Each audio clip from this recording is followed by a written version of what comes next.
brothers and sisters, kita bertemu lagi dalam online service GB Hope Church.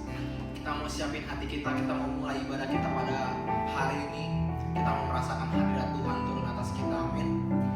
Kita mau mulai menyembah Tuhan.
Kemuliaan hanya bagi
semua hidup kami ke dalam tangan-Mu, Tuhan.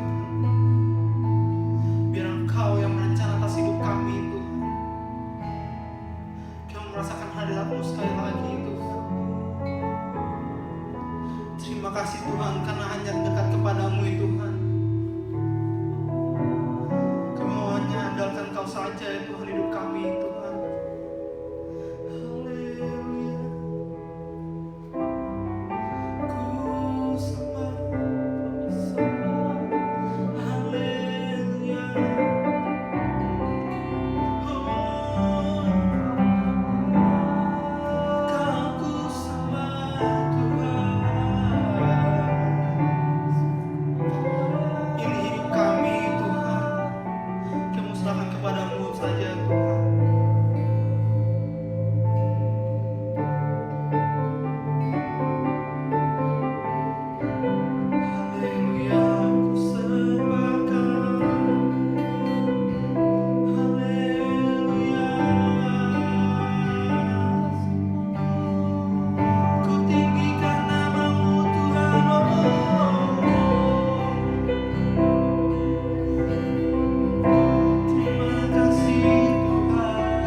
dalam hadirat-Mu. Ku rasakan damai-Mu, padamu Tuhan, padamu ku berserah. Yesus sumber harapanku,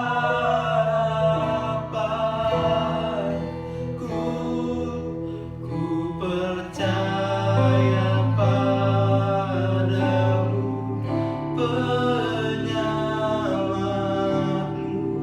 Ku percaya padamu Tuhan, ku percaya padamu, penyelamatku. Ku percaya,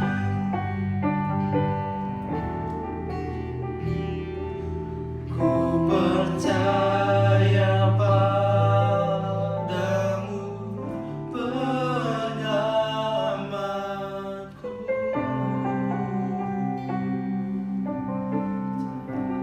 Amin Tuhan. Terima kasih Tuhan buat pimpinan-Mu Tuhan selama ibadah pada hari ini Tuhan. Kami bersyukur kepadamu Tuhan. Kau telah pimpin Tuhan ibadah kami Tuhan. Kau telah pimpin Tuhan penyembahan-penyembahan kami Tuhan. Biar itu menjadi penyembahan yang harum hanya kepadamu Tuhan. Dan sebentar Tuhan, terima kasih Tuhan kami mau memberi Tuhan. Sebelum kita mau memberi, kita mau persiapkan persembahan kita pada hari ini. Bagi brothers and sister yang di rumah sudah disediakan rekening Baby Hope. Jadi brothers and sister bisa melakukan persembahan melalui transfer. Dan sebelum kita persembahan, kita mau membacakan 2 Korintus 9 ayat 7 dan 8. Kita baca bareng-bareng ya. 1, 2, 3. Hendaklah masing-masing memberikan menurut kerelaan hatinya, jangan dengan sedih hati atau karena paksaan, sebab Allah mengasihi orang yang memberi dengan sukacita. Dan Allah sanggup melimpahkan segala kasih karunia kepada kamu, supaya kamu senantiasa berkecukupan di dalam segala sesuatu, dan malah berkelebihan di dalam segala kebajikan. Amin. Terima kasih Tuhan buat persembahan ini Tuhan yang akan kami berikan Tuhan. Biar Kau berkati Tuhan persembahan ini Tuhan. Biar persembahan ini Tuhan bisa menjadi berkat Tuhan bagi gereja kami Tuhan. Kami berserah Tuhan persembahan ini ke dalam tangan-Mu Tuhan. Hanya dalam nama Tuhan Yesus kami berdoa dan mengucap syukur. Haleluya. Amin. Kita mau persiapkan hati kita untuk memasuki firman Tuhan. Kita percaya kalau Tuhan Yesus selalu melingkupi kita. Saat badai, Tuhan selalu ada di sisi kita. Amin. Kita mau mulai menyembah Tuhan sekali lagi. Haleluya. Ku menyembah-Mu.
Dan sebentar kita akan mendengarkan firman Tuhan yang akan dibawakan oleh Pastor Nathan.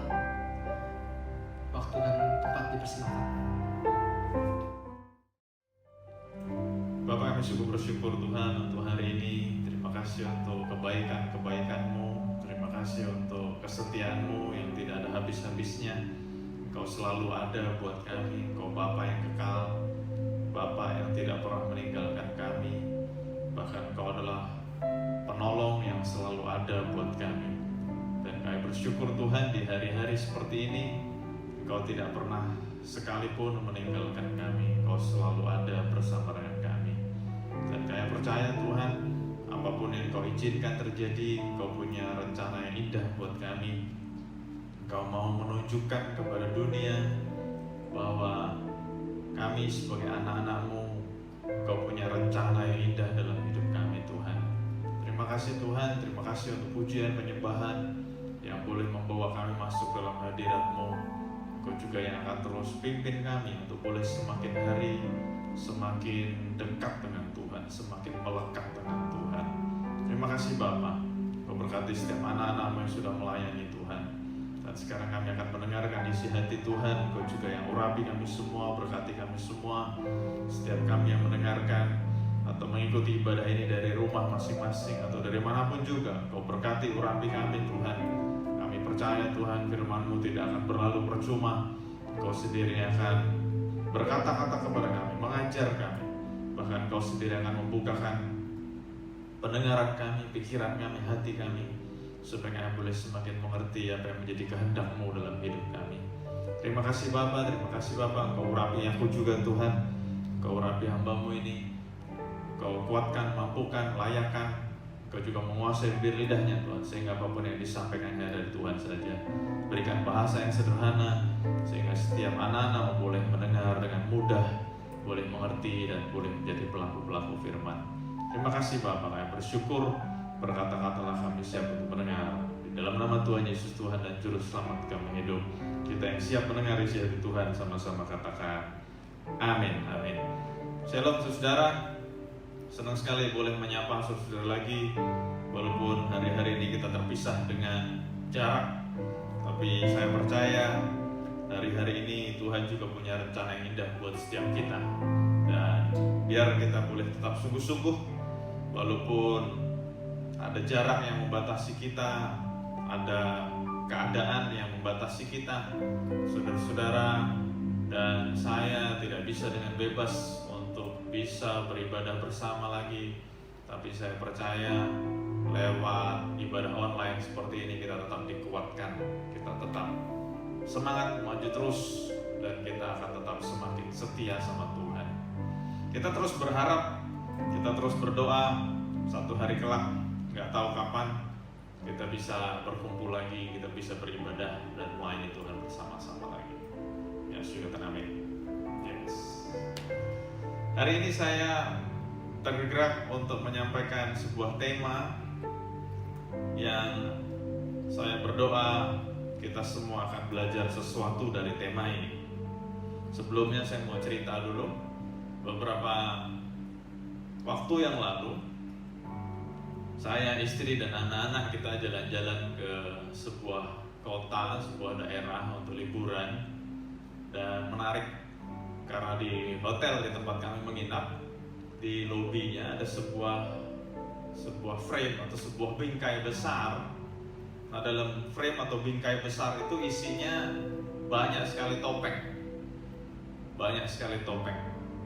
Dan waktu saya duduk di lobi mengamati topeng-topeng itu, seakan-akan saya diingatkan bahwa frame itu bicara tentang hidup kita, tentang diri kita, dan topeng-topeng itu bicara tentang wajah kita. Dan waktu saya duduk di lobi itu memperhatikan topeng-topeng itu, saya lihat ada topeng yang senyum, ada topeng yang marah, ada topeng yang lagi santai, ada topeng yang lagi serius. Jadi saya membayangkan frame itu adalah hidup kita, dan topeng-topeng itu adalah wajah kita. Harus diakui setiap kita, sebagian dari kita punya topeng, pakai topeng. dan topeng itu berganti dari satu waktu ke waktu yang lain. Itu yang saya dapat waktu saya memperhatikan frame atau topeng itu. Nah, hari ini saya tergerak untuk menyampaikan sebuah topik atau tema khotbah.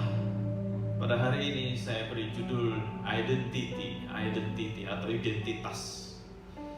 Apa sih identity atau bahasa Indonesianya identitas? Dalam bahasa Inggris, identity diterjemahkan atau diartikan sebagai distinct personality of an individual as a persisting entity. Bahasa Indonesianya kurang lebih adalah ciri-ciri atau keadaan khusus seseorang. Identitas adalah ciri-ciri atau keadaan khusus seseorang. Identitas bicara tentang jati diri seseorang. Tapi gak cuma itu aja, identitas juga bicara tentang label atau nama atau keadaan seseorang. Seringkali orang kalau tanya, siapa kamu gitu ya, atau siapa dia, nah itu yang akan menjadi identitas dari orang itu atau menjadi identitas kita. Identitas bisa berisi tentang personality, tapi lucu juga, identitas kadang-kadang juga bicara tentang pekerjaan kita. Contohnya kalau ada orang ditanya, itu siapa? Oh dia guru, gitu kan? Itu siapa? Oh dia dokter. Padahal sebetulnya itu pekerjaannya dia, bukan identitasnya. Tapi dunia sudah melakukan generalisasi seperti itu. Nah, kita akan belajar hari ini tentang identitas, belajar secara singkat. Waktu saya pelajari tentang tema ini, identity atau identitas ini, setidaknya manusia memiliki 3 identitas atau 3 identity. Identitas yang tadi secara singkat saya sampaikan adalah jati diri atau ciri-ciri khusus seseorang. Nah, ini ada 3. Identitas ini ada 3, identity ini ada 3. Yang pertama, identitas pertama adalah the real me atau siapa saya sesungguhnya. Identitas yang pertama, the real me, siapa saya sesungguhnya, yang tidak lain dan tidak bukan adalah ciri-ciri khas kita di saat kita sealamiah mungkin, senatural mungkin. Nah, jadi saudara-saudara sambil mendengarkan firman Tuhan ini bisa sambil bayangin ciri-ciri khas saudara, jati diri saudara di saat tidak ada orang lain, di saat kita senyaman mungkin, di saat kita sealamiah mungkin, di saat kita senatural mungkin. Itu namanya the real me. Jadi siapa kita pada dasarnya, itu the real me. Nah, identitas yang kedua adalah what I want to be known. Di saat kita pengen dikenal orang lain. Nah, ini ternyata ada 2 hal yang berbeda. Ada orang-orang yang sealamiah mungkin, yang nomor 1 tadi, ternyata dia mau dikenal orang lain sesuatu yang beda. Nah, jadi ada orang-orang yang waktu tidak ada orang lain, dia berlakunya dengan waktu ada orang lain beda. Karena nomor 2 adalah di saat orang-orang atau orang-orang tertentu ini mau dikenal orang lain. Nah, kalau tadi saya bicara tentang topeng di awal pembicaraan, ini orang-orang yang sudah mulai pakai topeng. Ada orang yang mungkin sangat tenang, sangat easy going, sangat suka bercanda, tapi karena tuntutan pekerjaan, karena tuntutan profesi, dia mau dikenal menjadi orang yang tegas, mau dikenal orang menjadi orang yang berwibawa. Jadi waktu ada orang lain, dia pakai topeng. Jadi identitas kedua adalah di saat kita mau dikenal orang lain seperti apa. Nah, jadi the real me-nya sudah mulai hilang, tapi dia mulai pakai topeng. Dia mulai pakai bukan hanya topeng, mungkin dia pakai kostum untuk menutupi semuanya itu. Karena dia mau dikenal sebagai orang yang berwibawa, dia mau dikenal sebagai orang yang galak mungkin, dia mau dikenal sebagai orang yang tegas mungkin. Nah, ini adalah nomor 2. identitas di mana kita mau dikenal oleh orang lain. Nah, yang ketiga adalah what God wants you to be. Yang ketiga adalah Tuhan waktu menciptakan kita, Tuhan juga menaruh identitas dalam hidup kita. Nah, itu yang harus dibuka, itu yang harus dibongkar supaya identitas yang Tuhan taruh dalam hidup kita itu boleh keluar. Nah, jadi hari ini kita akan belajar 3 hal tadi. The real me, yang pertama, di mana kita sealamiah mungkin, senatural mungkin. Yang kedua adalah di mana kita mau dikenal orang lain seperti apa. Dan yang ketiga adalah identitas yang Tuhan berikan kepada kita. Nah, kita mau lihat sebuah cerita yang sangat menarik sekali dalam Alkitab yang bisa membuat kita semakin jelas dengan 3 identitas ini. Kita lihat dalam Kejadian 25. Kejadian 25 ayat 21 sampai 26. Kejadian 25 ayat 21 sampai 26. Saya akan bacakan buat kita semua. Cerita ini tentang Esau dan Yakub. Berdoalah Ishak kepada Tuhan untuk istrinya, sebab istrinya itu mandul. Tuhan mengabulkan doanya sehingga Ribka istrinya itu mengandung. Tetapi anak-anaknya bertolak-tolakan di dalam rahimnya, dan ia berkata, jika demikian halnya, mengapa aku hidup? Jadi kita bayangin waktu Ribka mengandung, ternyata Ribka mengandung anak kembar, ada 2. Dan Alkitab menceritakan waktu Ribka mengandung 2 anak ini di dalam perut Ribka atau di dalam kandungan Ribka, mereka bertolak-tolakan. Jadi sejak ada dalam kandungan Ribka pun 2 anak ini sudah ada kompetisi, sudah ada persaingan. 2 anak ini sudah tidak akur di dalamnya. Nah, saking mereka bertolak-tolakan, saking mereka bersaing di dalam perut Ribka, Ribka merasa sangat tersiksa. Kita bayangin ya, seorang perempuan yang hamil aja kadang-kadang begitu tersiksa dengan kehamilannya. Nah, ini ada perempuan namanya Ribka yang hamil anak kembar, tapi dua-duanya gak akur, dua-duanya bertolak-tolakan waktu di dalam. Dua-duanya sudah ada persaingan di dalam. Sehingga Ribka berkata, mengapa aku hidup? Dan dia minta petunjuk kepada Tuhan. Ayat 23, firman Tuhan kepadanya, ada 2 bangsa dalam kandunganmu, dan ada 2 suku bangsa akan berpencar dari dalam rahimmu. Satu bangsa yang satu akan lebih kuat dari yang lain, dan anak yang tua akan menjadi hamba kepada anak yang muda. Nah, kita bisa lihat waktu Ribka tanya sama Tuhan, Tuhan kasih jawaban, Tuhan kasih penjelasan. Oh, di dalam kandunganmu ada 2 bangsa yang besar. Ada 2 bangsa. Nah, 2 bangsa ini mereka akan berpencar. Dengan kata lain, mereka tidak akan jadi satu, tapi akan berpencar. Dengan lebih detail lagi, Tuhan melanjutkan, bangsa yang muda akan menjadi yang lebih kuat. Anak yang tua akan tunduk pada anak yang muda. Ayat 24, setelah genap harinya untuk bersalin, setelah genap harinya untuk bersalin, memang anak kembar yang di dalam kandungannya. Keluarlah yang pertama, warnanya merah, seluruh tubuhnya seperti jubah berbulu, sebab itu ia dinamai Esau. Kita lihat di sini, waktu Esau lahir, tubuhnya warnanya merah seperti jubah yang berbulu. Yang kedua, ayat 26, sesudah itu keluarlah adiknya, tangannya memegang tumit Esau, sebab itu ia dinamai Yakub. Kita lihat di sini ya, waktu proses mau keluar aja, Yakub pengen ngalahin Esau. Yakub menarik kaki Esau. Dengan kata lain, kita bisa lihat Yakub memang seorang pesaing. Yakub seorang yang gak mau kalah.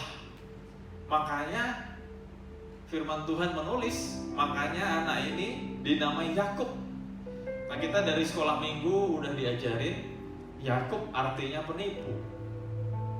Tapi kalau lihat bahasa aslinya dan diterjemahkan dalam bahasa Inggris, arti nama Yakub sebetulnya bukan penipu. Arti namanya adalah supplanter.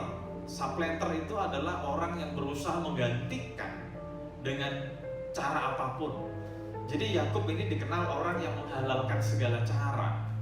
Nggak salah sih diterjemahin penipu, karena memang Yakub menghalalkan segala cara untuk mengalahkan Esau. Dan kita bisa lihat dari kandungan pun mereka sudah ada persaingan.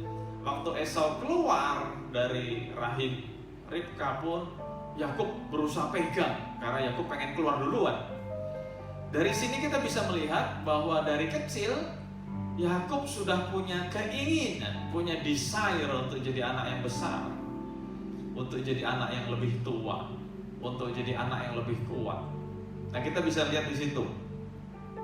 Nah, lebih lanjut lagi, tadi sempat saya katakan arti nama Yakub supplanter, atau orang yang pengen mengganti dengan segala macam cara, menghalalkan segala macam cara. Kalau kita hubungkan dengan 3 hal tadi, this is the real Jacob. This is the real Jacob. Jacob adalah orang yang pengen mengalahkan kakaknya, orang yang menghalalkan segala cara. Nah, lebih lanjut kalau kita baca cerita tentang Esau dan Yakub, tadi sempat dikatakan juga Esau orang yang berbulu, Esau orang yang suka berburu juga, suka keluar dari kemah. Bisa dikatakan kalau zaman sekarang Esau orangnya lebih maco, badannya mungkin besar, badannya mungkin lebih sterek, badannya lebih kuat daripada Yakub. Nah, sebaliknya Yakub nyaman tinggal di rumah. Yakub adalah seorang homebody.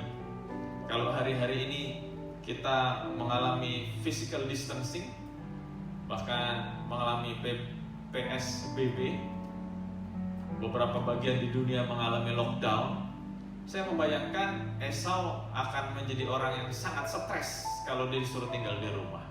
Karena memang ciri khas Esau, dia suka tinggal di luar, suka jalan-jalan, suka berburu, dia suka alam, dia suka hal-hal yang ada di alam sana. Dia suka dengan kehidupan alam. Tetapi Yakub sukanya di dalam. Bahkan ada beberapa bagian ayat mengatakan Yakub orangnya halus, kulitnya mulus, tidak seperti kakaknya yang berbulu. Kita bisa melihat the real me dari Yakub dan the real me dari Esau. Sifat asli mereka, jati diri asli mereka, identitas asli mereka seperti itu. Yakub adalah seorang yang namanya supplanter tadi. Yakub orang yang suka tinggal di rumah. Yakub orang yang kulitnya halus. Yakub badannya lemah lembut, mungkin nggak terlalu besar seperti Esau yang suka di luar. Tapi ada cerita yang kita juga nggak asing lagi. Satu waktu ibu Yakub namanya Ribka melihat Ishak ini sudah mulai tua, dan dia berkata kepada Yakub, Yakub, kamu harus ketemu Ishak, kamu harus minta untuk Papa doakan dan berkati. Nah, sampai di sini ini bukan sesuatu yang salah. Minta ayah kita, minta bapak kita untuk mendoakan kita, memberkati kita, bukan sesuatu yang salah. Tetapi ada sebuah cerita yang ngenes. Kenapa ngenes? Kenapa saya ngomong ngenes? Karena Yakub tidak percaya diri dengan keadaannya. Dia mau ketemu ayahnya saja, dia mau ketemu bapaknya saja, dia harus nyamar jadi kakaknya. Nah, ini yang tadi saya katakan identitas nomor 2, di mana seseorang mau dikenal oleh orang lain seperti apa, di mana orang lain mau melihat dia seperti apa.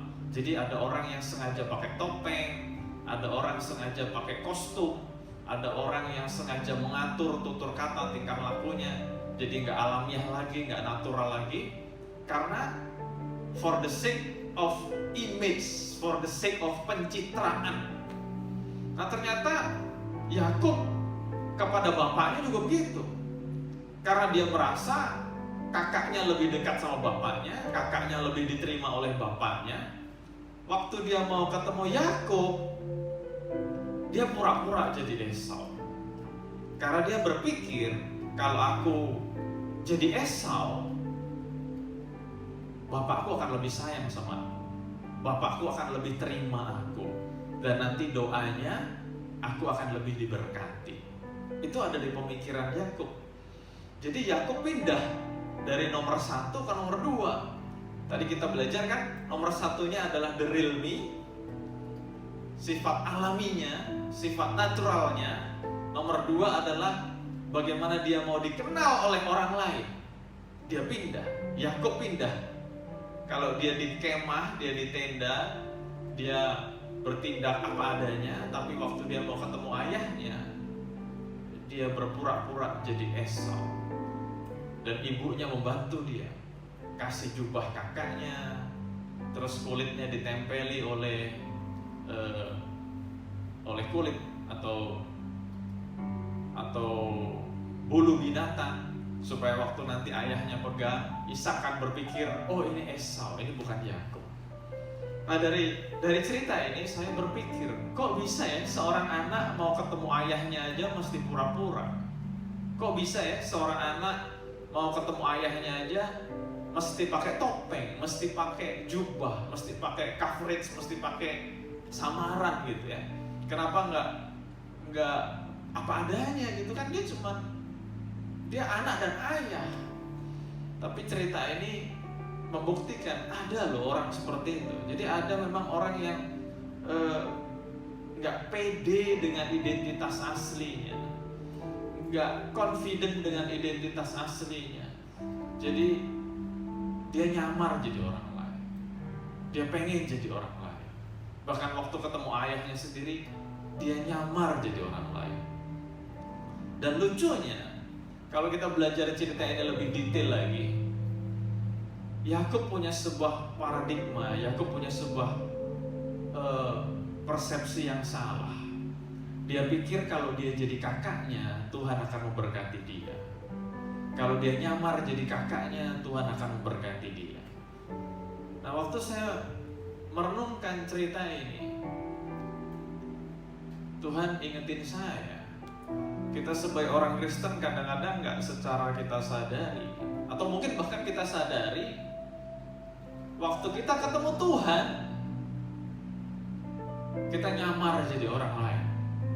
Waktu ketemu Tuhan, kita pakai topeng. Waktu ketemu Tuhan, kita nggak mau ngaku sama Tuhan siapa diri kita. Lucu kan, aneh kan? Padahal Tuhan kan Tuhan yang Maha Tahu. Tuhan tahu siapa kita, Tuhan tahu identitas kita, Tuhan tahu siapa diri kita. Tapi ada beberapa orang yang waktu mau ketemu Tuhan, dia berpura-pura jadi orang lain. Karena punya persepsi, aku akan diterima Tuhan kalau aku jadi orang lain. Jadi orang yang lebih baik, jadi orang yang lebih dipilih Tuhan. Mungkin pikirannya kayak gitu. Nah, Yakub punya pikiran kayak gitu. Makanya waktu ketemu bapaknya, tujuannya apa? Supaya mereka berdoa sama-sama. Dan Yakub nggak pede dengan dirinya. Ingat, Yakub tahu dia supplanter, dia orang yang licik. Yakub tahu, kita sekolah minggu diajarin Yakub adalah penipu. Dan Yakub sadar itu sifat-sifat yang tidak baik. Yakub orang yang mungkin bukan orang yang kuat secara fisik. Jadi waktu dia ketemu bapaknya, dia berpura-pura jadi kakaknya. Pelajaran ini pelajaran yang penting buat kita semua. Tuhan tahu siapa kita. Jadi kita gak perlu berpura-pura jadi orang lain. Datanglah kepada Tuhan the way who you are. Jadilah diri kita sendiri. Karena Tuhan tahu siapa diri kita sendiri. Tuhan tahu benar siapa kita. Nah, waktu Yakub mau ketemu bapaknya, dia nyamar. Waktu Yakub berdoa, dia jadi orang lain.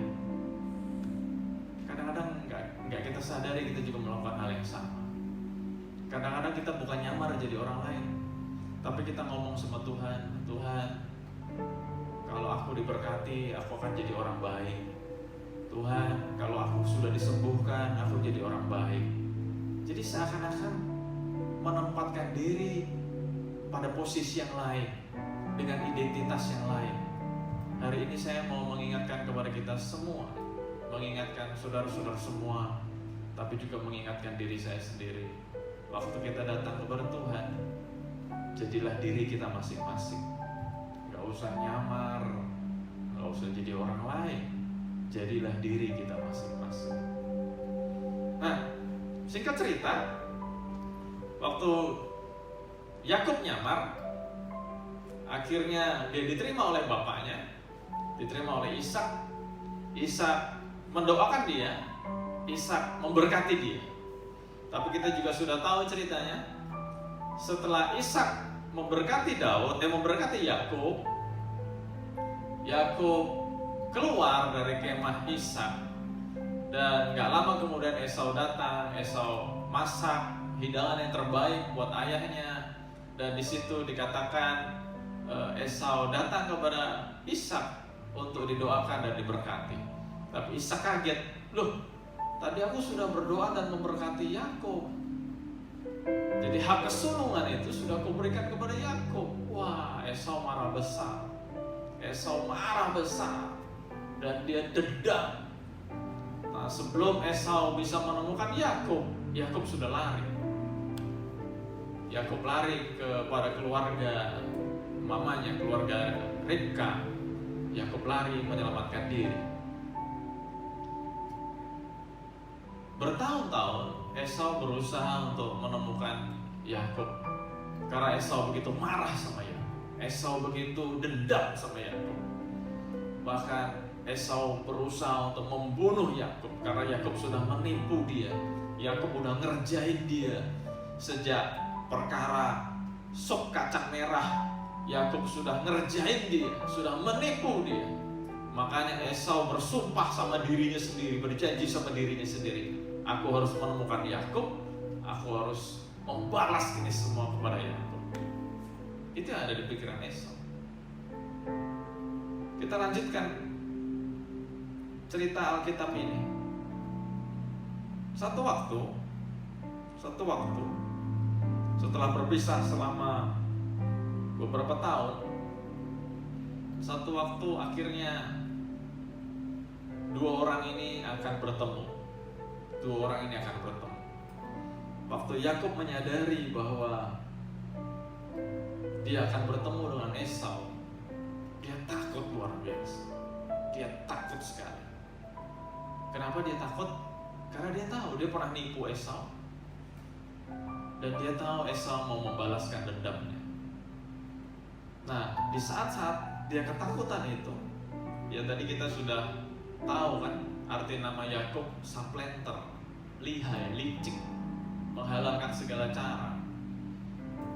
Bahasa Indonesianya dikatakan Yakub itu penipu. Dan kita tahu kalau kita baca cerita Yakub, perjalanan hidup Yakub, mertuanya juga ditipu, dan dia juga ditipu mertuanya. Jadi urusan ini memang sudah mendarah daging dalam hidup Yakub. Nah, dengan keadaan seperti itu, ternyata dia juga masih punya sifat-sifat yang tidak baik. Waktu dia tahu bahwa kakaknya akan datang, kakaknya akan menemui dia, Esau akan menemui dia, dia berpikir keras. Waduh, nanti aku dibunuh nih. Nah, dia berpikir keras. Dia berusaha nyogok kakaknya. Kita bisa baca di dalam kitab Kejadian 32. Sebelum Yakub bertemu dengan Esau, Yakub sudah menyediakan hadiah-hadiah buat Esau. Yakub sudah menyediakan banyak ternak buat Esau, supaya waktu kelihat itu Esau akan mulai hilang marahnya, hilang dendamnya. Bahkan di sini dikatakan dia suruh istri, budak dan ke-11 anaknya untuk nyebrang duluan. Di sini saya baca ini aneh banget ya. Malah dia nyuruh istri dan anaknya ketemu Esau duluan. Ini laki-laki yang aneh banget kan, laki-laki yang sangat tidak gentleman banget. Menghadapi sebuah bahaya, menghadapi sebuah ancaman kematian, dia malah suruh istri dan anaknya jalan duluan. Tapi ada sebuah kejadian luar biasa terjadi. Waktu Yakub sudah bergumul dengan rasa takutnya, Yakub sudah bergumul dengan pikirannya. Terus setelah itu dia suruh dua istri, 2 budak dan 11 anaknya jalan duluan. Dia sendirian di tempat itu. Dia hanya sendirian di tempat itu. Yang kita bisa baca di Kejadian 32 ayat 22 sampai 28. Ayat 23, sesudah ia menyeberangkan mereka, ia menyeberangkan juga segala miliknya. Lalu tinggallah Yakub seorang diri, dan seorang laki-laki bergulat dengan dia sampai fajar menyingsing. Ketika orang itu melihat bahwa ia tidak dapat mengalahkannya, ia memukul sendi pangkal paha Yakub, sehingga sendi pangkal paha itu terpelecok ketika ia bergulat dengan orang itu. Lalu kata orang itu, biarkanlah aku pergi, karena fajar telah menyingsing. Sahut Yakub, aku tidak akan membiarkan engkau pergi jika engkau tidak memberkati aku. Bertanyalah orang itu kepadanya, siapakah namamu? Sahutnya, Yakub. Nah, waktu saya membayangkan cerita ini, waktu dia ada di sebuah keadaan hidup dan mati, dia kepikiran kakaknya akan bunuh dia. Dia takut banget. Dia takut luar biasa. Kakaknya mau bunuh dia. Saking takutnya dia gak bisa berpikir jernih. Dia suruh istri-istri dan anak-anaknya dan budak-budaknya untuk pergi mendahului dia. Nah, di saat dia lagi sendirian itu, tiba-tiba ada seorang laki-laki yang menemui dia dan bergulat dengan dia, wrestling dengan dia. Nah, hebatnya orang ini tidak bisa mengalahkan Yakub. Laki-laki asing ini tidak bisa mengalahkan Yakub. Karena dia tidak bisa mengalahkan Yakub, dia pukul pangkal paha Yakub. Dan di saat Yakub dipukul pangkal pahanya, dia jadi kalah. Dan sebelum mereka berpisah, Yakub bilang, berkati aku. Aneh ya? Aneh. Yakub bergulat dengan orang asing. Nah, waktu orang asing ini memukul pangkal pahanya, malah dia ngomong sama Yakub, malah ngomong sama orang asing ini, berkati aku, berkati. Dan akhirnya kita bisa tahu kenapa Yakub ngomong begitu. Karena ternyata setelah bergulat beberapa saat, Yakub sadar orang asing ini bukan sembarangan orang. Orang asing ini bukan manusia biasa. Orang asing ini adalah Allah sendiri. Makanya waktu dia dipukul pangkal pahanya, dia berkata kepada orang asing ini, sebelum kamu pergi, kamu harus berkati aku dulu. Kamu harus berkati aku dulu. Dan ada sebuah kejadian yang menurut saya sangat mengharukan. Kalau saya jadi Yakub, saya pasti nangis saat itu. Kenapa? Karena orang asing ini, dia bertanya kepada Yakub, siapa namamu? Dengan kata lain, orang asing ini tanya, identitas kamu siapa? Who are you? Siapa kamu? Nah, saya membayangkan, mungkin Alkitab tidak menulis dengan detail, tapi waktu saya mempersiapkan diri untuk khotbah ini, saya membayangkan waktu Yakub ditanyai oleh orang asing ini, siapa namamu?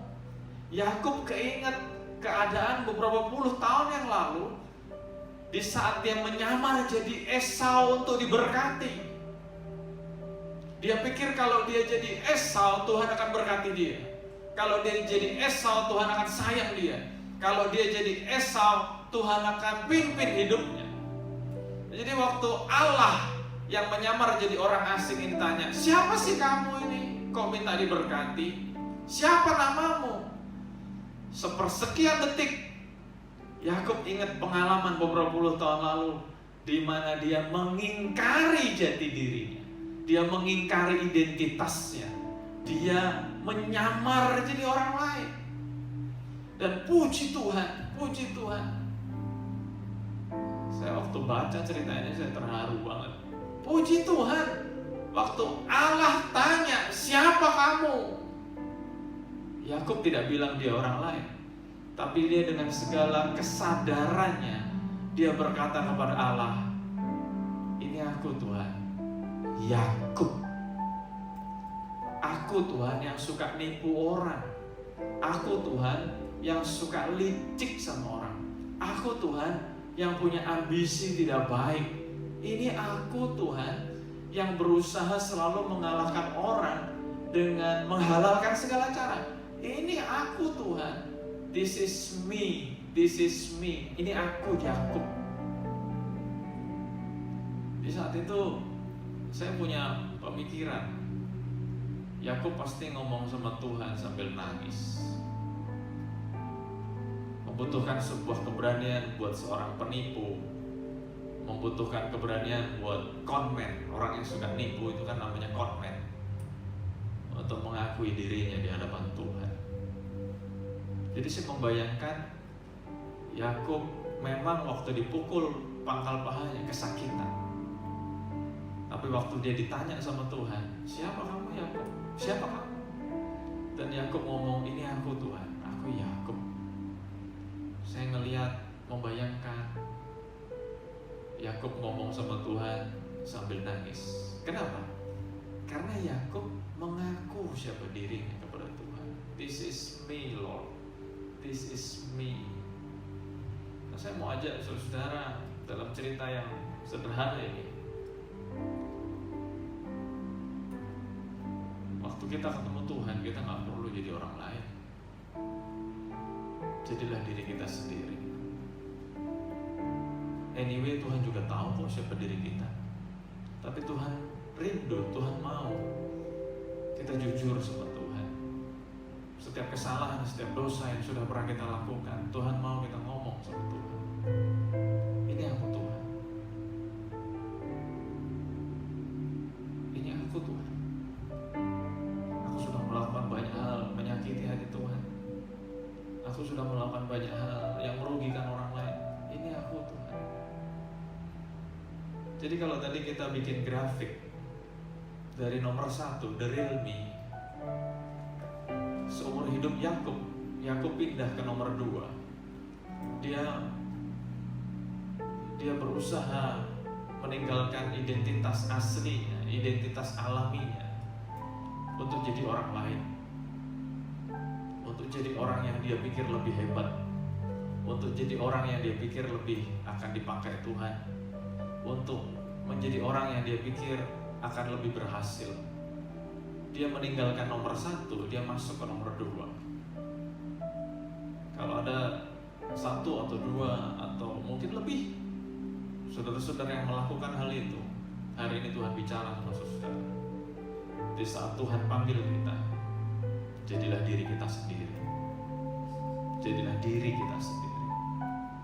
Dan waktu Yakub mengaku sama Tuhan, Tuhan, ini aku Yakub Tuhan. Tadi kan saya bayanginnya sambil Yakub nangis, kayak anak kecil yang nangis di hadapan ayahnya. Ini aku Tuhan, ini aku Bapa, ini aku. Luar biasa. Ceritanya berakhir dengan happy ending. Ayat 28. Lalu kata orang itu, namamu tidak akan disebutkan lagi Yakub. Kamu bukan lagi penipu, kamu bukan lagi supplanter, kamu bukan lagi orang licik, kamu bukan lagi orang yang menyalahgunakan orang lain. Tetapi di sini dikatakan apa?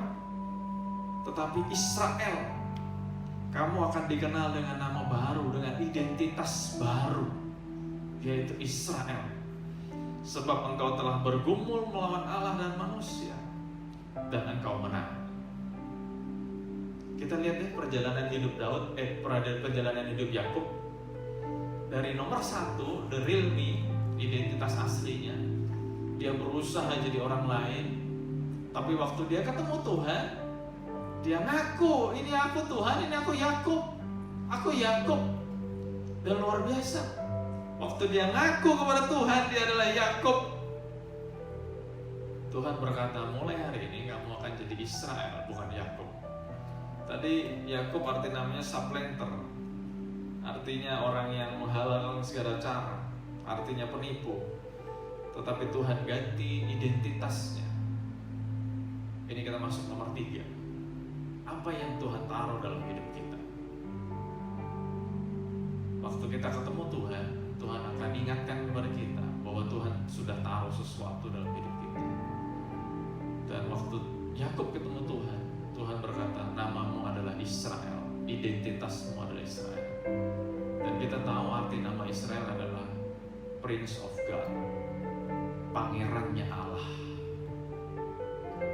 Nah, dalam cerita yang singkat ini, dalam cerita yang sederhana ini, Tuhan mendidik saya sesuatu yang luar biasa.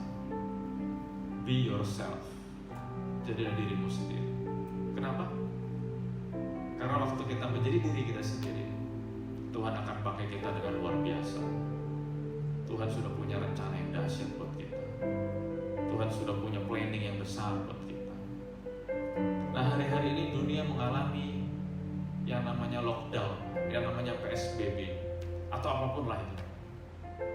Sebagian dari kita mengalami pengalaman hidup dan mati, kurang lebih sama kayak Yakub.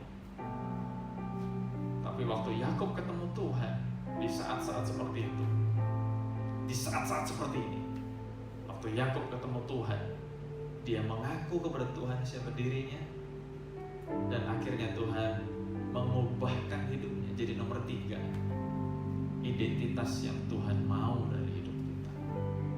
Happy ending. Tuhan berkata kepada Yakub, mulai hari ini kamu dikenal sebagai Israel. Kamu adalah pangeran Allah. Saya percaya hari-hari ini di tengah-tengah keadaan yang tidak baik ini, justru Tuhan akan menyingkapkan kepada kita apa yang Tuhan taruh dalam hidup kita, identitas apa yang Tuhan taruh dalam hidup kita. Tuhan mau kita jadi berkat buat dunia ini. Tuhan mau kita jadi pemenang. Tuhan mau kita menjadi orang-orang yang kokoh, yang tangguh, yang kuat. Kita cari Tuhan, kita ketemu Tuhan dengan jujur, dan nanti akhirnya Tuhan akan menyingkapkan kepada kita apa yang Tuhan mau kita lakukan, identitas yang Tuhan taruh dalam hidup kita. Amin. Kita berdoa sama-sama. Kami bersyukur Tuhan untuk firman-Mu. Kau mengajar kami untuk kami boleh datang kepada Tuhan dengan jujur, datang kepada Tuhan the way who we are, apa adanya kami Tuhan. Engkau Allah yang Maha Tahu, Engkau yang tahu kedalaman hati kami, apapun yang sudah kami lakukan, setiap sifat karakter kami Engkau tahu. Hari ini kami sungguh bersyukur Engkau menyampaikan firman-Mu ini Tuhan. Kami mau melakukan firman-Mu. Kami mau duduk di bawah kaki Tuhan sebagaimana kami ada, sebagaimana aku ada, mengakui segala dosa, kesalahan, pelanggaran kami. Dan kami percaya seperti Yakub, Engkau ubahkan kami. Engkau akan ubahkan kami menjadi orang-orang yang berharga, orang-orang yang berguna. Yakub yang tadinya adalah penipu, Engkau ubahkan menjadi Israel yang artinya adalah pangeran Allah. Dan kami percaya Tuhan, setiap pribadi Engkau sudah tanam sesuatu. Satu hal yang perlu kami lakukan, kami hanya perlu datang kepada Tuhan dengan jujur, mengatakan, mengakui semua yang kami sudah lakukan. Dan kami percaya Tuhan akan mengubahkan hidup kami. Terima kasih Tuhan Yesus, terima kasih Bapa. Engkau berkati setiap anak-anak yang sudah mendengarkan firman ini. Engkau yang akan terus berbicara kepada setiap kami, menuntun setiap kami, dan kami akan menjadi orang-orang yang diberkati Tuhan, dipakai Tuhan dengan luar biasa, dengan identitas baru yang Tuhan sudah tanam dalam hidup kami. Terima kasih Tuhan. Sekali lagi aku berdoa buat setiap anak-anak yang sudah melayani, Kau berkati. Setiap anak-anak yang sudah mendengar firman-Mu ini, Kau berkati Tuhan. Setiap pribadi diberkati Tuhan, setiap keluarga diberkati Tuhan. Perlindungan-Mu nyata. Setiap anak-anak-Mu menjadi orang-orang yang kuat dan teguh, karena kami tahu ada Tuhan yang menjaga, yang membela, memberkati kami. Terima kasih Bapa, terima kasih Bapa. Dan sesudah yang dikasih Tuhan, terimalah berkat yang berlimpah-limpah dari Allah Bapa kita, kasih sayang anugerah dari Tuhan kita Yesus Kristus, dan persekutuan dengan Roh Kudus yang terus memimpin, menguatkan, meneguhkan kita, ada selalu bersama dengan kita, mulai saat sekarang ini, bahkan sampai selama-lamanya. Dan kita yang diberkati Tuhan sama-sama katakan amin. Tuhan Yesus memberkati.